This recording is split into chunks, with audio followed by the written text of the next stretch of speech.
Hello everyone, welcome to our online class. Today we are going to revise Unit 3.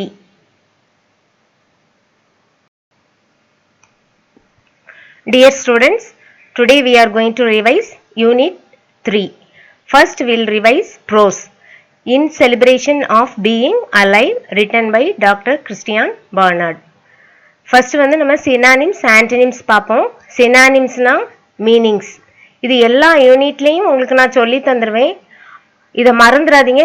நிறைய பேர் திருப்பி mistake பண்ணுறீங்க. சினானிம்ஸ்னா மீனிங்ஸ், ஆன்டனிம்ஸ்னா opposites.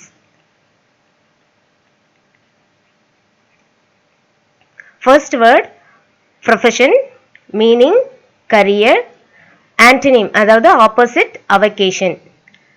Word decency, synonyms noble, antonym inferior. Next word destiny, synonym fate, antonym luck. Serious, synonym severe, antonym unserious. Significant, synonym important, antonym worthless, trivial. இந்த words எல்லாமே இம்பார்ட்டண்ட்டாக இருக்கிற சினானிம்ஸ் ஆன்டனிம்ஸ் தான் உங்களுக்கு நான் எழுதி வச்சுருக்கேன். கொஞ்சம் கேர்ஃபுல்லாக படிச்சுட்டு வாங்க. Benign, synonym kind, antonym malignant. Diffidence, synonym shyness, antonym confidence. Boredom, synonym lack of interest, antonym amusement. Criticize, synonym blame, antonym appreciate. Profound, synonym very great, antonym slight.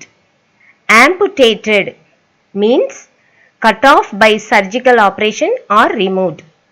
Removed by surgical operation.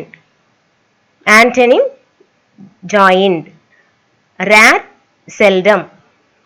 Antonym prevalent.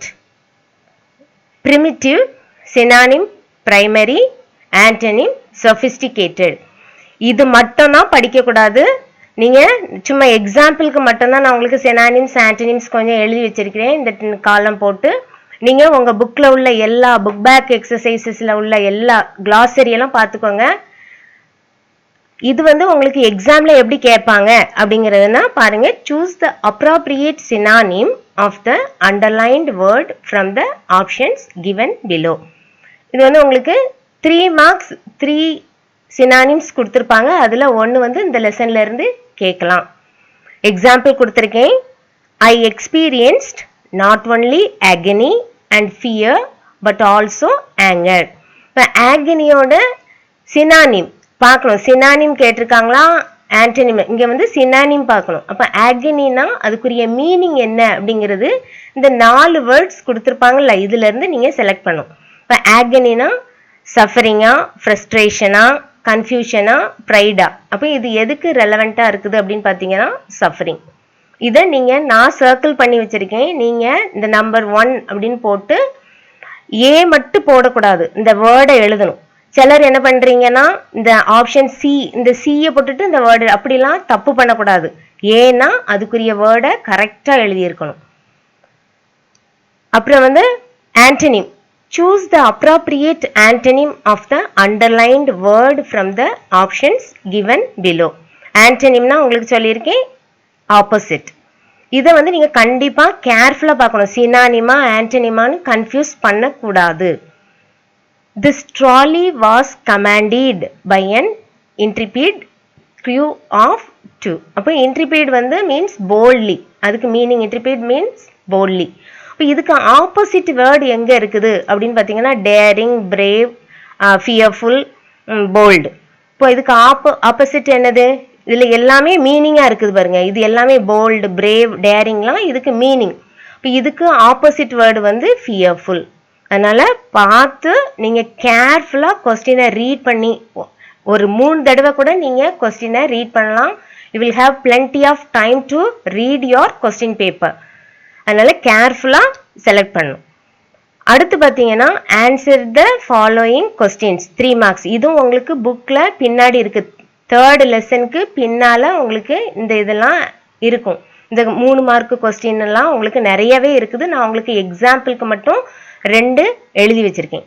What happen when the doctor couple were crossing the street. இது வந்து நான் உங்களுக்கு lesson video போட்டிருக்கேன்ல, இந்த couple மெட் with an accident அப்படிங்கிறது நீங்க எழுதணும். ரெண்டாவது question, why does doctor Barnard describe the blind boy as a walking horror. இதெல்லாம் வந்து உங்களுக்கு புக்லயே இருக்கு, நீங்க கைடு தான் ரெஃபர் பண்ணணும்னு இல்லை, நீங்க புக்லயே படிச்சுக்கலாம். Next, answer the following in a paragraph of 100 to 150 words. இது வந்து 5 மார்க் கொஸ்டின். இதுவும் வந்து உங்களுக்கு வந்து புக்ல இருக்கு, நிறையவே வந்து உங்களுக்கு கொடுத்துருக்காங்க. பேராகிராஃப் கொஸ்டின்ஸ்லாம் இருக்கும். எப்படி கேட்பாங்க அப்படின்னு பார்த்தீங்கன்னா, how did a casual incident in a hospital help doctor Barnard perceive a new attention of life. இப்படி கேட்ட உடனே நீங்கள் வந்து என்னன்னு நினைக்கக்கூடாது, இது இன் செலிப்ரேஷன் ஆஃப் பீயிங் அலைவ்னு டாக்டர் பர்னார்ட் அப்படின்னு வந்த உடனே in celebration of being alive லெசன்ல இருந்து தான் இந்த பேராகிராஃப் கேட்டிருக்காங்க அப்படின்னு சொல்லிட்டு நீங்கள் தெரிஞ்சுக்கணும். சரியாம்மா? அடுத்து இப்போ ப்ரோஸ் போகலாம். ப்ரோஸில் வந்து உங்களுக்கு தேர்டு போயம் எதுன்னு பார்த்தீங்கன்னா, all the world's a stage written by William Shakespeare. இதில் வந்து இந்த போயமோட ஹெட்டிங் இருக்குல்ல, இந்த டைட்டில், இதில் மிஸ்டேக் பண்ணுறீங்க. நிறைய பேர் இந்த ஏ போடுறத விட்டுறீங்க, இது தப்பு. All the world's a stage by William Shakespeare. அதே மாதிரி Shakespeare, SHAKES, Shakespeare, PEARE. அதே மாதிரி இந்த ஈயையும் போடுறதுக்கு மறந்துடுறீங்கம்மா, அது தப்பு பண்ணாதீங்க, ஈ போடணும். சரியா? இந்த பொயட்டோட நேமும் ஹெட்டிங்கும் கரெக்டாக எழுதினாதான் இதுக்கு 1 மார்க் கிடைக்கும் உங்களுக்கு. ERCல இதுக்கு ஒரு 1 மார்க் கிடைக்கும். சரியா? இப்போ ஒரு ரீகேப் பார்க்கலாம் இந்த போயம்க்கு. ஃபர்ஸ்ட் ஸ்டேஜ், இது ஏற்கனவே நான் உங்களுக்கு வீடியோ போட்டாச்சு, நல்லா கிளியராக உங்களுக்கு புரிஞ்சிருக்கும்னு நினைக்கிறேன். இப்போ ஒரு ரீகேப் தான் இதில் உங்களுக்கு சொல்லித்தரேன். ஃபர்ஸ்ட் ஸ்டேஜ் என்னன்னு பார்த்தீங்கன்னா, all the world's a stage போயமில் ஃபர்ஸ்ட் ஸ்டேஜ் இன்ஃபென்ட், அதாவது மியூலிங் அண்ட் க்ரையிங் அப்படிங்கிறது நான் உங்களுக்கு ஏற்கனவே சொல்லி கொடுத்துருக்கிறேன். Second stage boyhood, like a snail he was moving to is school. Third stage lover, like a furnace, இதெல்லாம் clue word. Fourth stage soldier. Fifth stage judge. Capon அப்படிங்கிறது வந்து நான் உங்களுக்கு சொல்லி கொடுத்துருக்கேன். ஃபேட் ஹென், அந்த அது ஃபேட் ஹென் மாதிரி அவனோட வயிறெல்லாம் இருக்கும் அப்படிங்கிறதெல்லாம் படிச்சிருக்கோம். இதெல்லாம் கொஞ்சம் ஒவ்வொரு ஸ்டேஜும் என்னன்னு படிச்சுக்கிடணும். சிக்ஸ்த் ஸ்டேஜ் வந்து ஓல்டு மேன். பேண்டலோன், பேண்டலோன் இதில் வந்து உங்களுக்கு ஒரு கிளிப் வேர்ட், பேண்டலோன்ல இருந்து தான் பேண்ட். இதெல்லாம் ஒவ்வொன்றா படிச்சுக்கிடணும். இந்த இதில் சும்மா கண்ணை மூடிட்டு ஒன்றா படிக்கக்கூடாது, இதில் கிளிப் வேர்ட்ஸும் படிச்சிடணும். Voice triple.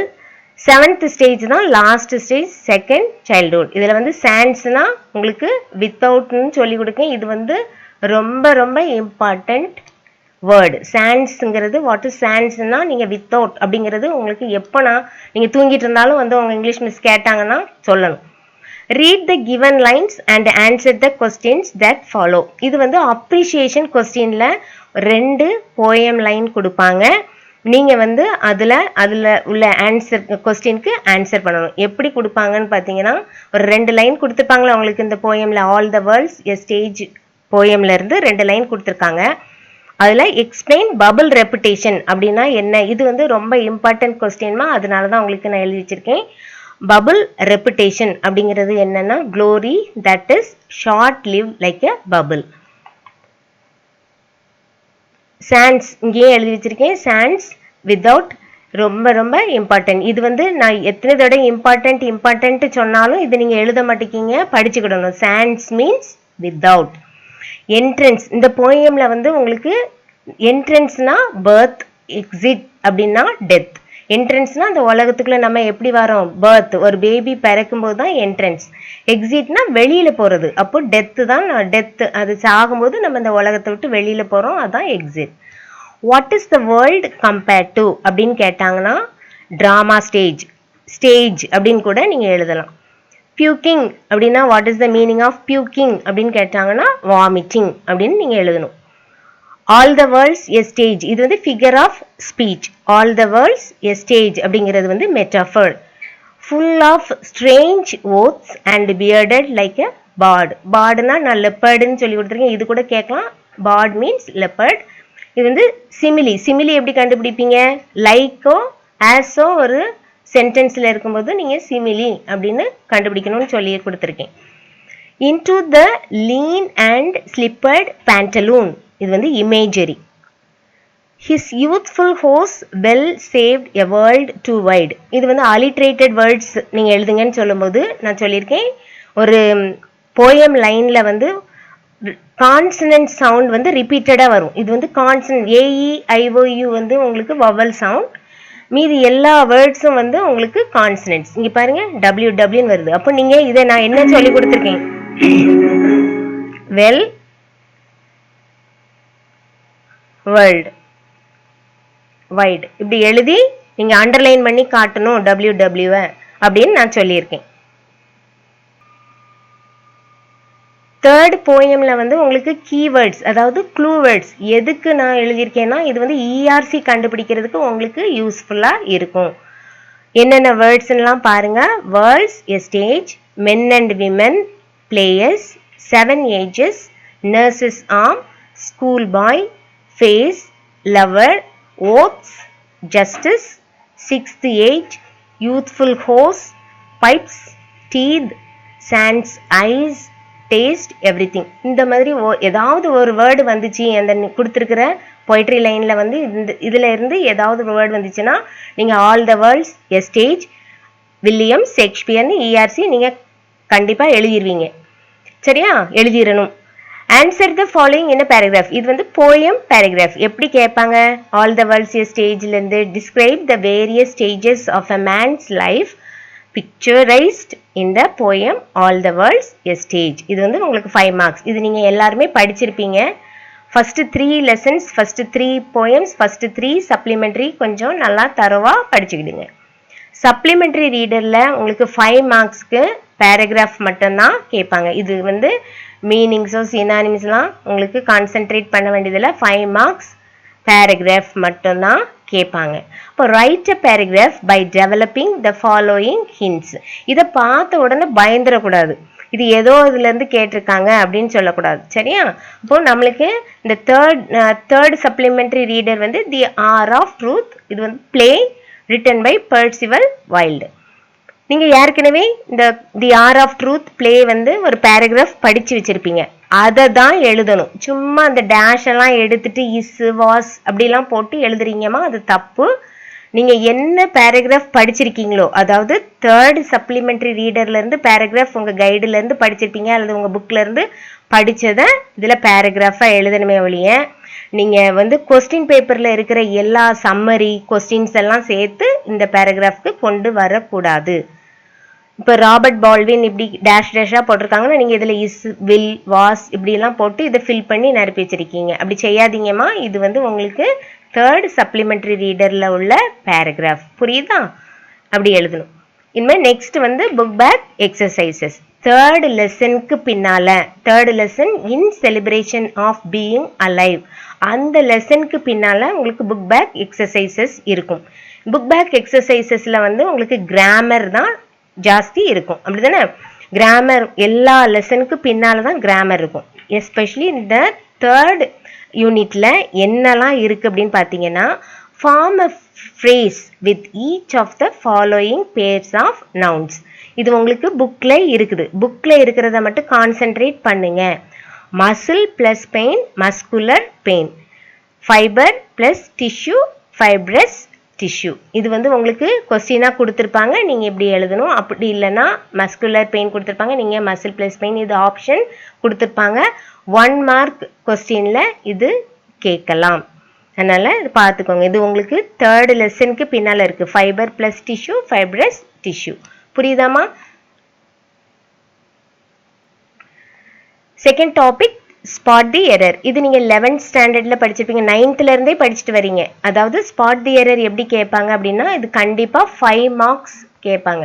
இது உங்களுக்கு கொஸ்டின் பேப்பர்ல 5 மார்க்ஸ் இருக்கும். அதனால ஸ்பாட் தி எரர் கான்சென்ட்ரேட் பண்ணுங்க. இது 11th அதே உங்க கொஸ்டின் பேப்பர்ல 5 மார்க்ஸ் கேட்டிருப்பாங்க. இதுக்கு நான் டீட்டெயில்டா உங்களுக்கு ஒரு வீடியோ போடுறேன்.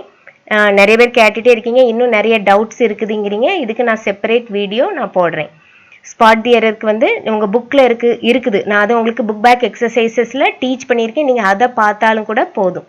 நெக்ஸ்ட் டாபிக் என்ன அப்படின்னு பார்த்தீங்கன்னா ஆக்டிவ் அண்ட் பேசிவ் வாய்ஸ். இதுக்கு நான் தனி வீடியோ போட்டிருக்கேன். நீங்கள் அதை பார்த்துக்கோங்க. உங்கள் புக் பேக் எக்ஸசைசஸ்லேயும் நான் 3rd யூனிட்டில் இதை அழகாக சொல்லி கொடுத்துருக்கேன். 4th டாபிக் பார்த்தீங்கன்னா கொஸ்டின் டேக்ஸ் அல்லது டேக் கொஸ்டின்ஸ். இதுவும் உங்களுக்கு செப்பரேட் வீடியோ போட்டிருக்கேன், அதையும் நீங்கள் பார்த்துக்கலாம். ஸ்டோரி ரைட்டிங் இது நீங்கள் வந்து சாய்ஸில் விட்டுடலாம். இது நிறைய பேர் ஸ்டோரி ரைட்டிங் எப்படி எழுதணும்னு தெரியலை. இதுக்கும் நான் தனி வீடியோ போடுறேன். இதை நீங்கள் சாய்ஸில் கூட விட்டுடலாம். நீங்கள் எழுதணும்னு நினச்சிங்கன்னா உங்கள் புக்கில் இருக்குது, இந்த 3rd யூனிட்டுக்கு பின்னாடி இருக்குது. இதுக்கு நான் செப்பரேட்டாக உங்களுக்கு வீடியோ சின்னதாக எப்படி எழுதணும், ஈஸியாக எப்படி எழுதணுங்கிறத நான் உங்களுக்கு சொல்லித்தரேன். இப்போ உங்களுக்கு ஸ்பாட் தி எரரில் கொஞ்சம் க்ளூ தரேன். இப்போ ஒரு சென்டென்ஸ் கொடுக்குறாங்க. Superior, junior, inferior, prefer, senior அப்படின்னு இந்த வேர்ட்ஸ் இருந்ததுன்னா அதுக்கு நீங்கள் 2 தான் போடணும். இப்போ ஒரு சென்டென்ஸ் கொடுத்துருக்காங்க, எக்ஸாம்பிளுக்கு நான் உங்களுக்கு கொடுத்துருக்கேன். இதெல்லாம் ரொம்ப important. Raja is senior than me அப்படின்னு ஒரு சென்டென்ஸ். இப்போ ராஜா இஸ் சீனியர், தேன் இருக்குதுல்ல, எப்பவுமே இந்த தேன் வந்ததுன்னா அதை எடுத்துட்டு நீங்க 2வா எழுதிடணும். புரியுதா? One of the children come late. இப்போ இங்க பாத்தீங்கன்னா 1 அப்படின்னு இருந்ததுன்னா ஒன் ஆஃப் த சில்ட்ரன், அப்போ 1ன்னு ஒரு சென்டென்ஸ் ஸ்டார்ட் பண்ணிச்சுன்னா அப்போ அந்த நவுன் வந்து ப்ளூரல்ல இருக்கணும், வேர்ப் வந்து சிங்குலர்ல இருக்கணும். அப்போ இதுல என்ன மிஸ்டேக் இருக்கு? One of the children comes. சரியாமா? இங்க சிங்குலர்ல இருந்ததுன்னா அந்த வேர்பு கூட எஸ் சேர்க்கணும்னு சொல்லியிருக்கேன். ப்ளூரல்ல இருந்ததுன்னா எஸ் சேர்க்காதீங்கன்னு சொல்லி கொடுத்துருக்கேன் ஷார்ட்டா. One of the children comes late. அடுத்து ஆக்டிவ் அண்ட் பேசிவ் வாய்ஸ்க்கும் நான் எப்படின்னு உங்களுக்கு சொல்லிடுறேன். ஒரு எக்ஸாம்பிளுக்கு மட்டும் கொடுக்குறேன், வீடியோ தனியாக இருக்குது, டீட்டெயில்டாக பார்த்துக்கலாம். Ravi eats and apple. இது வந்து ஆக்டிவ் வாய்ஸில் இருக்குது. Active voice. இதை பேசிவ் வாய்ஸில் எப்படி சேஞ்ச் பண்ணும்? நான் என்ன சொல்லியிருக்கேன், இது சப்ஜெக்ட், இது வேர்ப், ஆப்ஜெக்ட். அப்போ இங்கே நீங்கள் பேசிவ் வாய்ஸ்க்கு கொண்டு வரும்போது ஆப்ஜெக்ட் வந்து எங்கே வந்துடும்? சப்ஜெக்ட் பொசிஷனுக்கு வந்துடும். அப்போ ஆன் ஆப்பிள் வந்து இங்கே ஃப்ரண்ட்டுக்கு கொண்டு வந்தாச்சா? அப்போ ஆன் ஆப்பிள் இது வந்து சிங்குலர். இது வந்து சிம்பிள் ப்ரெசன்ட் டென்ஸில் இருக்கிறதுனால அதோட ஹெல்பிங் வேர்ப் வந்து இஸ் போட்டுடணும். இஸ், ஈட்ஸ்னு வராது, ஈட்டும் வராது, ஈட்டன். அதாவது வேர்ப் 3 போடணும்னு சொல்லியிருக்கேன். இஸ் போட்டு V3. உங்களுக்கு செப்பரேட் வீடியோவில் பாருங்கள், உங்களுக்கு கிளியராக அண்டர்ஸ்டாண்ட் ஆகும். And apple is eaten by Ravi. இந்த சப்ஜெக்ட் வந்து எங்கே வந்துடுது? இங்கே வந்துடணும். புரியுதாமா? அடுத்து கொஸ்டின் டேகுக்கு ஒரு எக்ஸாம்பிள் கொடுத்துருக்கேன், அதையும் சொல்லித்தரேன் உங்களுக்கு. ஹீ இஸ் அ குட் பாய். அப்போ இங்கே நான் உங்களுக்கு சென்டென்ஸ் வந்து உங்களுக்கு பாசிட்டிவ்ல இருந்ததுன்னா டேக் வந்து நெகட்டிவ்ல தான் வரும். இப்போ இங்கே இஸ் இருக்குது, இது வந்து பாசிட்டிவ். நீ பாருங்க, இது வந்து negative. he is a good boy. அப்போ isn't he. இதுவும் வந்து உங்களுக்கு 1 மார்க்ல கொடுப்பாங்க, ஆப்ஷன் கொடுத்துருவாங்கம்மா. பாருங்க, isn't he அல்லது don't he, doesn't he அப்படின்னு கொடுத்துருப்பாங்க. அப்போ இங்கே வந்து இஸ் இருக்குது, ஹெல்பிங் வேர்ப் வந்து இங்கே பாருங்க இஸ் இருக்கிறதுனால isn't he தான் வரும். இங்கே don't heயோ doesn't heயோ இதில் தப்பு. he likes pizza, doesn't he. எப்படி doesn't வருது அப்படின்னு பார்த்தீங்கன்னா இங்கே பாருங்க, இது do form. அப்போ இது சிம்பிள் ப்ரெசன்ட் டென்ஸில் இருக்குது, அதனால doesn't he. இங்கே இஸ் இருக்கிறதுனால isn't he. இங்கே இது வந்து do ஃபார்மில் இருக்குது, he likes pizza. டஸ் இது வந்து பாசிட்டிவ்ல இருக்கு, அதனால இங்கே வந்து என்ன செஞ்சுருக்கோம், நெகட்டிவ்ல டேக் கொடுத்துருக்கேன், doesn't he. இப்போ இங்கே சப்ஜெக்ட் வந்து ஒரு பாய், அதனால இதில் ஏதாவது ஒரு நேம் இருந்தது, ராஜா, பால் அப்படின்லாம் இருந்ததுன்னா நீங்கள் ஹீ கொண்டு. அதே மாதிரி ஷீலா, ராணின்னு இருந்ததுனாலும் இங்கே நீங்கள் என்ன செய்யணும், அந்த ஷீலாவெல்லாம் இங்கே கொண்டு வரக்கூடாது, நேம் வரக்கூடாது, ப்ரோனவுன்னா இங்கே கொண்டு வரணும். புரியுதாமா? நெக்ஸ்ட் எக்ஸாம்பிள் கொடுத்துருக்கேன். She did not attend the meeting. இங்கே பாருங்க, இதில் வந்து சென்டென்ஸ் வந்து இந்த ஸ்டேட்மெண்ட் இருக்குதுல்ல, இந்த சென்டென்ஸ் வந்து உங்களுக்கு நெகட்டிவ்ல இருக்குது. அப்போ என்ன இது வரணும், take will be in positive. இப்போ பாசிட்டிவ்னா இங்கே நாட் இல்ல இங்க பாருங்க, இங்க நாட் இருக்குது, இங்க நாட் வரக்கூடாது. அப்ப டிட் நாட் வருது, அப்ப டிட் தான் இங்க எழுதணும். இந்த நாட் இங்க வரக்கூடாது. இது கேர்ள்ங்கிறதுனால அப்படியே ஷீ போட்டு கடைசியில கொஸ்டின் மார்க். சரியாமா? அடுத்து கடைசியில வந்து பாத்தீங்கன்னா ஸ்டோரி ரைட்டிங். இதுவும் வந்து உங்களுக்கு ஜென்ரலா கொடுத்துருப்பாங்க. Develop the given hints into a story. இது வந்து உங்களுக்கு புக்ல கொடுத்த டாபிக் வராது. இது வந்து ஜென்ரலா தான் கேட்பாங்க. ஜென்ரலா கேட்கும்போது நீங்க வந்து இதை வந்து சிம்பிள் பாஸ்ட் டென்ஸ் யூஸ் பண்ணி நீங்க இதை ஒரு ஸ்டோரியா கொண்டு வரணும். சிம்பிள் பாஸ்ட் டென்ஸை யூஸ் பண்ணணும். Rich farmer had lot of land அப்படின்னு சொல்லிட்டு எழுதணும். நீங்க சும்மா இதுவும் அப்படிதான் பண்றீங்க. இந்த story develop the given hints into ஸ்டோரிக்கும் உங்க கொஸ்டின் பேப்பர்ல உள்ள எல்லா சம்மரி ரைட்டிங்குரியதெல்லாம் எடுத்து எழுதிடுறீங்க. தப்பு. இது தெரியலன்னா இதை சாய்ஸ்ல விட்டுடலாம். அப்படி இல்லைன்னா இந்த ஸ்டோரியை வந்து நீங்க சிம்பிள் பாஸ்ட் டென்ஸ் யூஸ் பண்ணி தான் நீங்கள் எழுதணும். இதுவும் நான் உங்களுக்கு எப்படி ஸ்டோரி எழுதணும் அப்படிங்கிறத நான் உங்களுக்கு டீட்டெயிலாக ஒரு வீடியோ போடுறேன். இந்த யூனிட் 3 வந்து உங்களுக்கு ரிவிஷன் வந்து யூஸ்ஃபுல்லாக இருந்திருக்கும் அப்படின்னு நினைக்கிறேம்மா. I will meet you in another session.